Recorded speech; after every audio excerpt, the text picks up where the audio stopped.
मानते हैं मोहम्मद सल्लल्लाहु अलैहि वसल्लम आखिरी पैगंबर है? कोई शक नहीं। आप इस्लाम कबूल करना चाहते हैं? बिल्कुल। माशाल्लाह। आप पे कोई जबरदस्ती कर रहा है? कोई जबरदस्ती।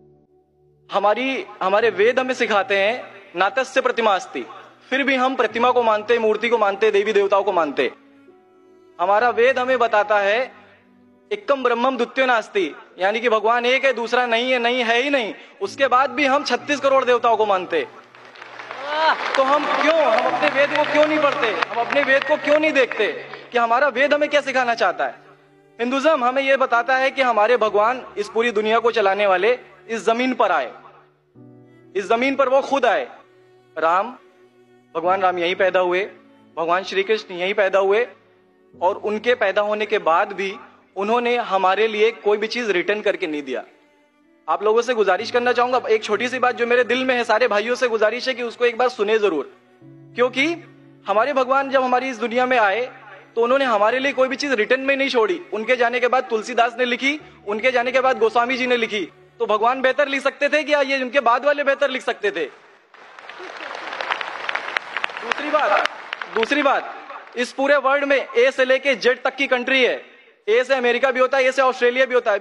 हिंदुइज्म जो है सिर्फ और सिर्फ 3 कंट्री है, इंडिया, मॉरिशस और तीसरा नेपाल अभी घोषित हुआ है, ठीक है। और श्रीलंका, जहां पे भगवान श्री राम ने जा करके रावण का वध किया था, जिससे दशहरा मनाते हम, उनके क्रिएशन के बाद, जब उन्होंने बुराई पे अच्छाई की जीत पाली थी, तो जीत पाली थी उसके बाद, यानी कि भगवान जिन्होंने पूरी दुनिया को बनाया, हम ऐसा सोचते हैं, हिंदुइज्म ऐसा सोचता है, जब उन्होंने किसी स्पेसिफिक कंट्री पे जा करके वहां पे बुराई की हार करके अच्छाई की जीत कर ली, तो आज तक वो भगवान को पूजने वाले उस देश में हिंदुइज्म क्यों नहीं है?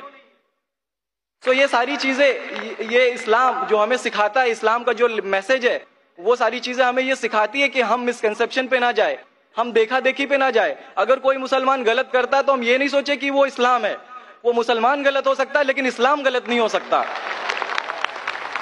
तो इसलिए मेरा पूरा का पूरा मैं मुकम्मल हूं अल्हम्दुलिल्लाह, और अपनी जिंदगी में इस खुशी को महसूस करते हुए, ये खुशी आप सारे भाइयों से बांटते हुए, सारी बहनों से बांटते हुए, सारी माओं से बांटते हुए, आप सभी के सामने ये इकरार करता हूं कि अल्लाह के सिवा कोई माबूद नहीं है। ये मेरी फैमिली वाले या मेरे यूपी वाले या जितने भी लोग देख रहे हो, मैं इस बात को कबूल करता हूं कि मैं इस्लाम में हूं। माशाल्लाह, मैं आपका शुक्रगुजार हूं। आपने पीस टीवी का पैगाम जो नटशेल में दिया, लगता है कि माशाल्लाह इतनी बार देखिए कि आपके जहन में उतर गया और आप उसको मेमोराइज कर चुके। मैं शुक्रगुजार हूं आपका कि आपने पीस टीवी का मैसेज एक नटशेल में दिया, और अल्हम्दुलिल्लाह जो भी आपने कहा माशाल्लाह, और जो आपने याद के हवाले के साथ जो श्लोका, माशाल्लाह आपने कहा कि आप एक खुदा में मानते हैं जिसका कोई माबूद नहीं। बिल्कुल। आप मानते हैं मोहम्मद सल्लल्लाहु अलैहि वसल्लम आखिरी पैगंबर है? कोई शक नहीं। आप इस्लाम कबूल करना चाहते हैं? बिल्कुल। माशाल्लाह। आप पे कोई जबरदस्ती कर रहा है? कोई जबरदस्ती नहीं है, कोई कंफ्यूजन नहीं है, वेल सेटिस्फेक्शन है, विदाउट एनी प्रेशर।